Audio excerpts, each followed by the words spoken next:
دیکھیے آج میں ایک بڑا دلچسپ پہلو ہے جس پہ بات کروں گا،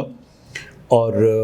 ہم بات کرتے ہیں انٹیلیجنس کی، پھر ہم بات کرتے ہیں پرانے زمانے میں ایک لفظ استعمال کیا کرتے تھے کہ مینٹلی ریٹارڈڈ ہے کوئی،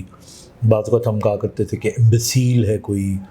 تو اب وہ لفظ استعمال نہیں کرتے بلکہ ہم سلو لرنرز کہتے ہیں۔ لیکن ہمارا جو برین ہوتا ہے ان میں جو نارمل لوگوں سے ہٹ کے لوگ ہوتے ہیں، جن کو جس طرح سیریبرل پالسی کا کوئی بیماری ہو جائے یا آٹزم کی کوئی شکایت ہو جائے، تو ان کے اندر جو ہمارا کانشیس لیول ہوتا ہے یا جو ہماری کوگنیشن ہوتی ہے وہ متاثر ہوتی ہے، اور ہمیں لگتا یہ ہے کہ اب ہم یا ایسے جو لوگ ہیں وہ کوئی بڑا کام نہیں کر سکتے یا وہ یوز لیس ہو جاتے ہیں۔ اب تاریخ ہمیں بتاتی ہے کہ بعض اوقات اگر آپ دیکھیں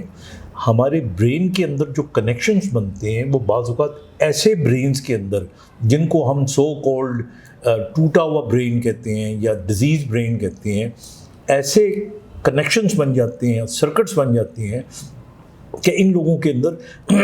کچھ خاص کوالٹیز آ جاتی ہیں۔ اب میں آپ کو دو چار مثالیں دیتا ہوں۔ مجھے یاد ہے کہ میرے اپنے میں جیور میں رہتا تھا جب،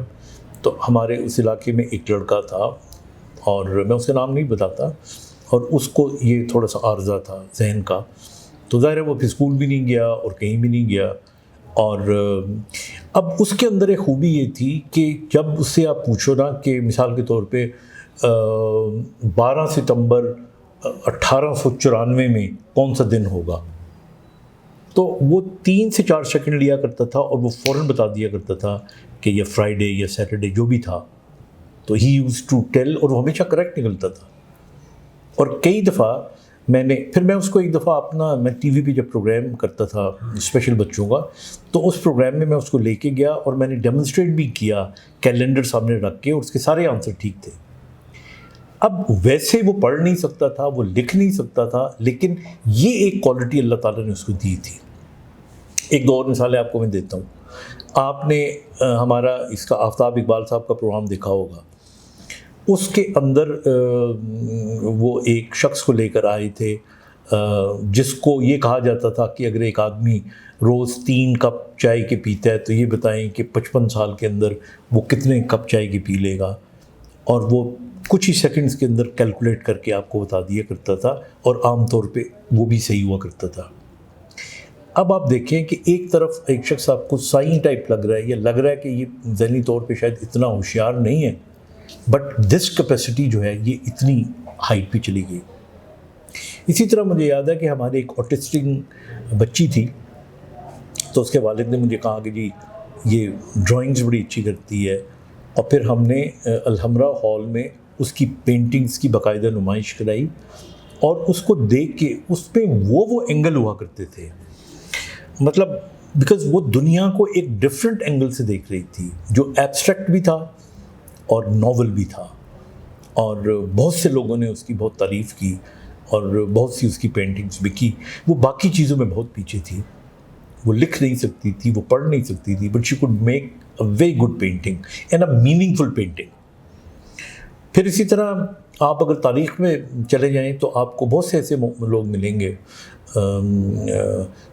یورپ کے اندر، انڈیا کے اندر، کہ تو یہ سیونٹس کہلاتے ہیں۔ یہ وہ لوگ ہوتے ہیں کہ جن کو اللہ تعالیٰ نے پھر خاص قسم کی ایک ہنر دیا ہوتا ہے، یا ایک خاص قسم کی ان کے اندر ایک کوالٹی ان کے اندر ہوتی ہے، and they people can do wonders. تو اس لیے جو ذہانت ہوتی ہے وہ بعض اوقات ایسا نہیں ہے کہ وہ جنرلائز، ذہانت ایک علیحدہ چیز ہے، آپ کے برین کی شارپنس ایک علیحدہ چیز ہے، اور یہ جو انٹیلیجنس ہوتی ہے یہ اسپیشل انٹیلیجنس ہوتی ہے جو اسپیشل لوگوں کے اندر ہوتی ہے۔ ان کے اندر کچھ ایسے لوگ بھی ہوتے ہیں جن کے اندر انٹیوشنس بہت زیادہ ہوتی ہیں، مثلا اپیرنٹلی وہ کچھ بھی نہیں لگ رہا ہوتا۔ مجھے یاد ہے ہمارا ایک، بلکہ پیشنٹ تو میں نہیں کہوں گا، ممبر ہے، اور وہ ڈاؤن سنڈروم کا ہے، تو اکثر لوگ اسے پوچھا کرتے ہیں کہ کسی کے گھر میں بچہ ہونا ہے یا بیٹی ہونی ہے، تو وہ ذرا سوچے گا اور کہہ دے گا کہ چرا، یعنی چڑا یا چڑی، یعنی چڑی ہوگی تو لڑکی، چڑا کہے گا تو لڑکا۔ تو یہ انٹیوشنس ان کے اندر ہوتی ہیں۔ تو اس لیے جو ہمارا برین ہے اس کے بہت سے پہلو ہیں جو کہ ابھی دریافت ہونے ہیں۔ اب تک کی جو سائنس ہے وہ آپ سمجھیں وہ تو ابھی اس کا 1 بلینس آف دا حصہ جو ہے اس تک بھی نہیں پہنچی، اور یہ چیزیں آتی رہیں گی سامنے اور ہمیں پتہ چلتا رہے گا. تو اس لیے جن بچوں کو کوئی کسی قسم کا خدا نخواستہ آپ کو لگتا ہے کہ دماغ کی طرف سے کوئی شکایت ہے تو پریشان ہونے کی ضرورت نہیں ہے. ہمیں ان کے اس ہنر کو تلاش کرنا چاہیے، اور بعض اوقات ان کے اندر یہ موجود ہوتا ہے جس کا ہمیں پتہ ہی نہیں ہوتا یا ہم اسے آگے نہیں آنا دیتے. تو یہ اللہ تعالیٰ نے یہ حکمت رکھی ہے، اور برین کے اندر یہ بہت ہی بڑی ایک حکمت ہے، اور ایسے لوگ بالکل ہمارے معاشرے میں موجود ہیں. all that we need to do is to find them, support them and promote them. Thank you.